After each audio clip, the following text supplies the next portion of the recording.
국경 장벽과 인플레이션에 대한 뉴스가 헤드라인을 장식하는 동안 해외가 아닌 바로 국내에서는 조용한 전쟁이 벌어지고 있습니다. 이 전쟁은 임금, 공공 일자리, 이 나라를 지탱하는 인프라에 대한 전쟁입니다.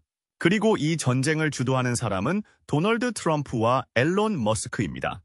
이는 단순히 비용을 절감하거나 관료주의를 간소화하는 것이 아니라 효율성과 자유를 가장하여 미국 중산층을 하나씩 해체하는 것입니다. 연방 계약업체의 임금 삭감부터 암트랙과 우체국 같은 공공기관의 해체까지 그들은 이 경제에서 누가 살아남고 누가 무너지는지 지도를 다시 그리고 있습니다. 해외 경제를 무너뜨리는 추방, 지역 전체를 불안정하게 만드는 송금 중단, 기본 서비스를 공허하게 만드는 연방정부의 일자리 숙청 등 우리가 상황을 제대로 파악하지 못하면 이미 너무 늦었을 수도 있습니다. 진실이 빠르게 밝혀지고 있습니다. 다음 소식을 놓치지 않으려면 구독하세요. 먼저 임금이 어떻게 은밀하게 삭감되고 있는지 살펴보세요. 최근 미국 역사상 가장 잔인한 임금 삭감은 TV를 통해 알려지지 않았습니다. 의회에서의 토론이나 거리에서의 시위도 없었고 조용하고 냉정하며 계산적으로 이루어졌습니다. 트럼프 백악관에서 직접 나온 소식입니다. 트럼프는 노동부의 연방 계약에 따라 일하는 사람들의 임금을 보호하던 규정을 취소하라고 명령했습니다. 이들은 공무원이 아니라 정부 건물에서 일하는 일반인, 경비원, 청소부, 음식 노동자, 조경사 등입니다.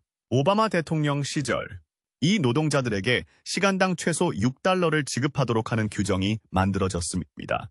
시간이 지나면서 물가 상승률과 함께 상승하여 6달러에 도달했습니다. 훌륭하지는 않지만 10년 넘게 6달러에서 움직이지 않는 연방 최저임금보다는 낫습니다. 트럼프가 들어와서 모든 것을 없애버렸습니다. 트럼프가 삭감을 가속화하는 동안 계약자 임금 보호를 축소하려는 노력은 비효율적이라고 보는 재정 보수주의자들에 의해 수년간 논의되어 왔습니다. 그렇게 연방 계약자의 최저임금은 사라졌습니다. 겨우 휴식을 취한 노동자들은 하룻밤 사이에 임금이 삭감되는 것을 목격했습니다. 임대료, 가스비, 식료품비는 계속 오르는데도 임금은 다시 30달러 이하로 떨어졌습니다. 이는 임금 보호를 무력화하려는 의도적인 조치였으며 가장 취약한 노동자들에게 가장 큰 타격을 입혔습니다. 그렇다면 트럼프는 왜 이런 일을 했을까요? 솔직히 말해서 이 개혁은 단순히 돈 몇 푼을 절약하기 위한 것이 아니라 권력에 대한 것이었습니다. 트럼프는 이를 축하하기 위해 기자회견을 열지 않았고 그의 팀은 뉴스에 나와서 이를 설명하지 않았습니다. 관료적인 언어에 묻혀 조용히 통과시켰기 때문에 대부분의 사람들은 알아차리지도 못했을 것입니다. 하지만 직원들은 눈치챘습니다. 월급에서, 뱃속에서 느꼈습니다. 이것이 바로 메시지였습니다. 연방 건물을 청소하거나 정부 청사를 경비하는 일은 대체 가능한 일이고 직장이 있다는 것만으로도 행운입니다. 그 사이 다른 모든 것은 계속 더 비쌌습니다. 기름값은 오르고 집세는 치솟고 식료품 가격은 사상 최고치를 기록했고 노동자들은 혼자서 생계를 꾸려야 했습니다. 그리고 무서운 부분은 바로 여기에 있습니다. 트럼프가 임금을 삭감하는 동안 테슬라와 스페이스X의 일론 머스크는 자신만의 계획을 가지고 있었습니다. 미국에서 가장 중요한 공공 서비스인 암트랙과 미국 우체국을 민영화하는 것이었습니다. 머스크의 주장은 그들이 손해를 보고 있다는 것이었습니다. 하지만 머스크가 간과한 것은 이 서비스들이 수익을 내기 위해 설계된 것이 아니라는 점입니다. 도시에 살든 외딴 마을에 살든 우편물을 받고 기차를 타고 모든 사람에게 서비스를 제공하기 위해 만들어졌습니다. 전력망에서 벗어났다고 해서 100달러의 요금이 부과되는 것은 아닙니다. 엠트랙과 USPS는 기업이 아닌 공공 서비스이기 때문에 정부 지원에 의존합니다. 그리고 그들은 손실을 입어야 하기 때문에 손실을 입습니다. 엠트랙은 매년 연방정부로부터 약 1억 달러에서 20억 달러를 지원받습니다. 미국의 기차 여행은 장거리, 노후화된 인프라, 농촌 지역의 제한된 승객으로 인해 수익성이 높지 않습니다. 그럼에도 불구하고 엠트랙이 이러한 노선을 운영하는 이유는 공공의 필요가 사적 이익보다 더 크기 때문입니다. 실제로 2024점에서는 암트랙이 보기 드물게 10억 달러의 이익을 냈지만 이 중 대부분은 민간 기업이 건드리지 않는 노선에 재투자했습니다. 우정국은 다르게 운영됩니다. 일상적인 운영에는 세금을 받지 않지만 여전히 재정적으로 어려움을 겪고 있습니다. 2006점 의회는 USPS가 퇴직자 의료 혜택의 70년치를 선지급하도록 하는 법을 통과시켰습니다. 다른 어떤 기관이나 기업에도 이러한 규정이 없습니다. USPS는 미국에서 가장 많이 이용되고 신뢰받는 기관 중 하나이지만 이 회계 속임수로 인해 수십억 달러의 손실을 입었습니다. 요컨대 암트랙과 USPS는 모두 수익을 내지 않는 중요한 공공 서비스이며 그럴 의도도 없었습니다. 자체적으로 충분한 수익을 내기 때문이 아니라 정부가 이를 유지해주기 때문에 생존하고 있는 것입니다. 명확히 해두겠습니다. 암트랙과 USPS는 미국의 상업, 통신 및 연결의 중추입니다. 2023년 동안 암트랙은 500개가 넘는 목적지로 28만 명 이상의 승객을 수송했습니다. 워싱턴 DC, 필라델피아, 뉴욕, 보스턴 등의 도시를 연결하는 동북 회랑은 세계에서 가장 바쁜 철도 회랑 중 하나이며 암트랙의 노스이스트 코리더는 세계에서 가장 바쁜 철도 회랑입니다. 암트랙은 적자 운영에도 불구하고 연간 약 수십억 달러의 수익을 창출하고 있습니다. 한편 USPS는 생명을 구하는 의약품부터 사회보장 수표에 이르기까지 모든 우편물과 소포를 1,000억 개 이상의 주소로 배달했습니다. 어파입니다. 그리고 이 모든 것을 거의 전액 세금이 아닌 우편 요금으로 충당하는 1,000억 달러의 예산으로 63만 5천 명 이상의 직원을 고용하고 있으며 그중 대부분은 퇴역 군인입니다. 이러한 기관을 없애거나 민영화한다고 해서 효율성이 높아지는 것은 아닙니다. 미국 경제의 동맥이 끊어져 시골 마을이 고립되고 수백만 명이 필수 서비스를 받지 못하게 될 것입니다. 머스크가 마음먹은 대로라면 빠르게 진행될 것입니다. 물가는 치솟고 시골 우편은 사라지고 기차는 부유층만 이용할 수 있게 될 것입니다. 그것은 혁신이 아니라 진보를 가장한 강도질입니다. 잔인한 아이러니는 머스크의 제국은 공적 자금으로 건설되었다는 점입니다. 스페이스X는 나사 계약으로 번창했고 테슬라는 수년간 정부 보조금을 받았는데 이제 자신을 성장시킨 바로 그 시스템을 해체하려고 합니다. 머스크 같은 억만장자가 효율성에 대해 이야기할 때는 비용을 절감하고 수익을 높이며 일반인이 그 여파를 감당하도록 하겠다는 뜻입니다. 우편 서비스를 예로 들어 보겠습니다. 우편뿐만 아니라 소규모 기업도 제품 배송에 우편을 사용합니다. 민영화되면 저렴한 배송과 작별을 고할 수 있습니다.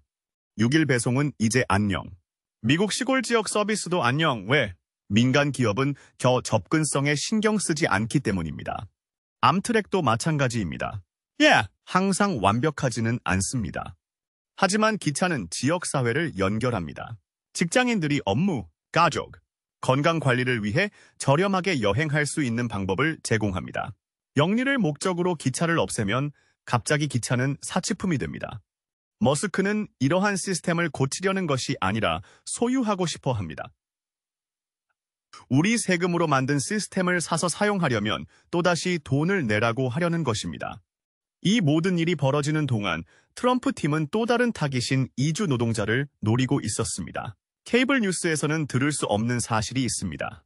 2024 전 멕시코는 미국에서 일하는 사람들이 본국으로 송금한 돈으로 70억 달러를 벌었습니다. 이들은 요리사, 청소부, 농장 노동자, 지붕공, 운전기사 등 아무도 원하지 않는 힘든 일을 하며 가족을 부양하기 위해 돈을 보냅니다. 그리고 멕시코뿐만 아니라 전 세계가 마찬가지입니다. 니카라과, 온두라스, 엘살바도르, 하이티, 자메이카와 같은 국가들은 이러한 송금에 의존하고 있습니다. 일부 국가에서는 전체 경제의 4분의 1 이상을 차지합니다. 하지만 트럼프 정부는 무엇을 했습니까? 이민자 단속, 더 많은 추방, 더 많은 급습, 더 많은 공포를 불러일으켰습니다. 그들은 라틴 아메리카 일부 지역의 붕괴를 막고 미국 경제가 계속 운영되도록 돕는 바로 그 시스템을 폐쇄하려고 했습니다. 이주 노동자들은 연간 500억 달러가 넘는 세금을 내고 저임금의 장시간 노동을 하고 있습니다. 그들은 우리의 식당, 농장, 건설 현장을 계속 운영합니다. 그리고 여전히 고국으로 돈을 보냅니다. 그들을 내쫓는 것은 미국을 보호하는 것이 아닙니다. 안팎으로 파괴되고 있습니다. 한 발 물러서서 전체 그림을 보세요. 노동자 임금, 사감, 공공 서비스, 매각, 이주 노동, 공격. 이것은 나쁜 정책에 관한 것이 아니라 억만장자들이 더 많은 돈을 긁어모으는 동안 노동 계급을 쥐어짜는 전면적인 전략입니다. 중산층의 남은 부분을 없애고 가난한 사람들을 침묵시키려는 것입니다. 트럼프와 그의 동맹국들이 서류 미비 노동자들을 단속하고 미국에서 생활하고 일할 수 있는 합법적인 경로를 줄이기 시작하면 케이블 뉴스에서 아무도 언급하지 않는 조용한 경제 폭발이 일어나고 있습니다. 누가 남고 누가 떠나는 것만이 문제가 아닙니다. 이 노동자들이 고국으로 송금하는 수십억 달러는 국가 전체가 유지되는 돈입니다. 2024년에만 멕시코는 거의 65억 달러의 송금을 받았습니다. 이는 석유 수출로 벌어들이는 수입보다 많은 금액입니다. 멕시코뿐만 아니라 과테말라, 온두라스, 엘살바도르, 심지어 아이티와 같은 국가들은 전체 경제의 1/4 이상을 이러한 송금 흐름에 의존하고 있습니다.